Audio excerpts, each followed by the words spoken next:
Morían hasta más de 5.000 personas al día. Los cuerpos eran enterrados en fosas comunes, unos encima de otros. Y eso cuando había enterradores. Se calcula que murió entre un 40 y un 60% de la población mundial. En esos momentos en Europa vivían 80 millones de personas. Nos lo explica el profesor de microbiología Estanislao Nistal. La peste fue una pandemia que asoló a la humanidad en distintas etapas de la historia. Quizá la más conocida sea la ocurrida durante la Edad Media. Fue una enfermedad causada por la infección de una bacteria llamada Yersinia pestis, que se originó en una ciudad que está en la península de Crimea, que se llama Cafa. La ciudad la estaban asediando y pues en un momento dado lanzaron cuerpos de personas muertas a la ciudad. Se piensa que eso fue el origen de que esa ciudad empezara a propagarse de manera descontrolada esta infección y que luego se extendiese por distintas ciudades del Mediterráneo y luego por el resto de Europa. Y es una bacteria que tiene la característica que es capaz de infectar a las pulgas, en concreto que infectan a las ratas negras, y tras morir la pulga no se puede alimentar más, tiene hambre, trata de morder a otras especies que puedan ser susceptibles de ser mordidas, y entre ellas estaba el hombre.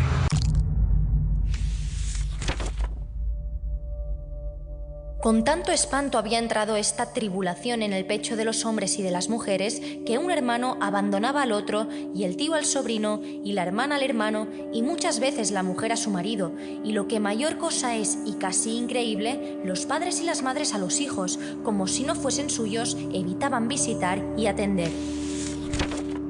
Así describió Boccaccio en el Decamerón la situación que se vivía, y como ahora también existían las fake news. ¿Se imaginan recibiendo todos los días mensajes de WhatsApp anunciando que la peste estaba provocada por un terremoto que había liberado los efluvios del infierno? ¿O que se transmitía mirándose a los ojos?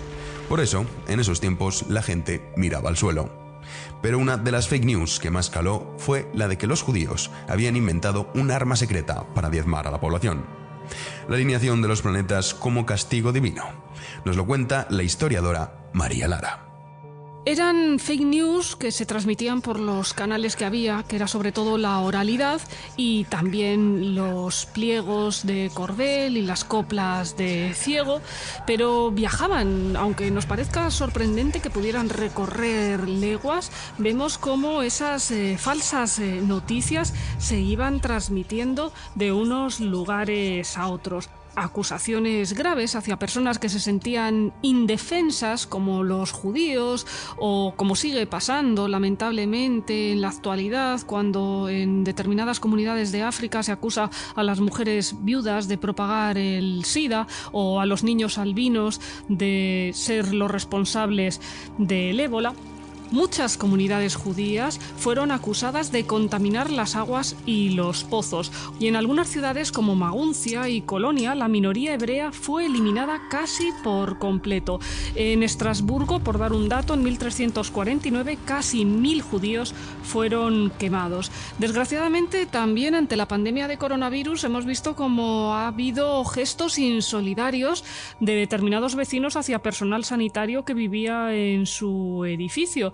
Y en ese sentido, podemos hablar de las incomprensiones en la historia y de los chivos expiatorios. Los judíos eran en la Baja Edad Media los que tenían una ciencia médica más avanzada y, sin embargo, se los acusaba de contagiar.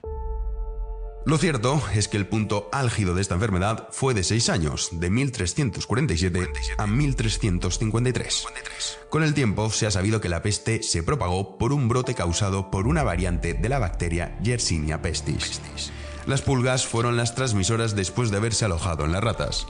Cuando éstas morían, buscaban un nuevo cuerpo, y en ese caso fue el de los humanos. Comerciantes, soldados y marineros fueron los que llevaron la enfermedad al corazón de Europa desde la lejana Asia. La peste negra entró en Europa en los barcos italianos procedentes de Crimea y de Constantinopla. La orilla septentrional del Mar Negro estaba ocupada por tribus de mongoles, tártaros, y en 1340 los tártaros, en tanto que eran aliados de los venecianos, se enfrentaron con los genoveses, quienes se vieron obligados a refugiarse en la ciudad de Cafa, que hoy es Feodor. Para seguir escuchando este audiolibro gratuitamente, haz clic en el enlace de la descripción y podrás escucharlo completo sin coste gracias a la prueba de 30 días de Audible.